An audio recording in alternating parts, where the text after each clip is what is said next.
Hey there, it's me, Nikita from 10 Years in the Past.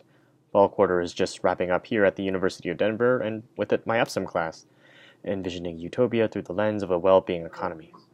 Jeez, even after 10 weeks, it's still a mouthful. Anyway, Professor Sutton wanted us to make a final reflection video to post on our DU portfolios, hence why I'm talking to a MacBook camera right now. The first thing we ought to discuss is how my view of the world as it is right now has changed from when I first started taking this class. My views on our current economic system haven't changed too drastically, but I now believe that we should change the way we look at a given country's prosperity. GDP by itself is far from enough. You wouldn't fly a plane with just gas mileage, and you'd want to know the height, the velocity, the radar, that sort of thing, as we talked about in class.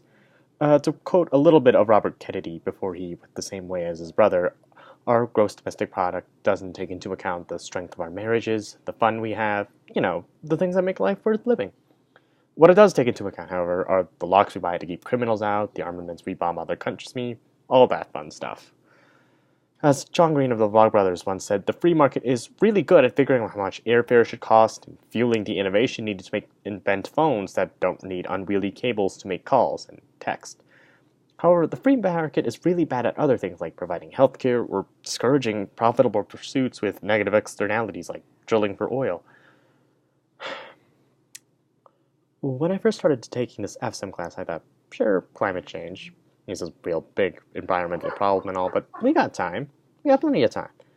Well, the truth is, we don't. Just recently, the United Nations Intergovernmental Panel for Climate Change means that we only have 12 years to limit the rise in global temperature to 1.5 degrees Celsius to an avert catastrophe. And even if we all pulled our heads out of our bungholes and achieved that goal, we'd still lose 70 to 90% of our coral reefs. 90%. Holy crud. And that's the best case scenario. It's highly probable at your point in the future that Finding Nemo was impossible. Even an increase of half a degree to 2 degrees Celsius increase in the global temperature could see humanity going bye-bye. As for my future career goals and stuff, I still want to be an accountant. But right now, I'm looking into environmental accounting as a way of both preserving the planet and putting food on the table. A few weeks ago, we covered the triple bottom line in my Gateway to Business course. We talked about how more businesses are putting social responsibility at the core of how they do things. Instead of just focusing on revenue, businesses are taking into account how their actions may affect the planet and the people around them. I believe that a lot of the problems people have with big businesses stem from the fact that the corporations aren't serving the consumers who buy their medication or their video games or whatever good. But the big corporations are looking out for their shareholder. Well, the people who own the stock in a company want every last penny they can get from their investment. This drives corporations to make video game programmers work obscene hours in order to make sure games release on time, and it also drives big drug companies to raise the price of life-saving medication to outrageous heights. They're basically just a few inches shy of extortion. I believe that this greater focus on corporate social responsibility is a step in the right direction, but it's still not quite enough. We still have a lot more to do if we want to put human well-being at the forefront of our economic system. Despite all the bad news, I still have hope.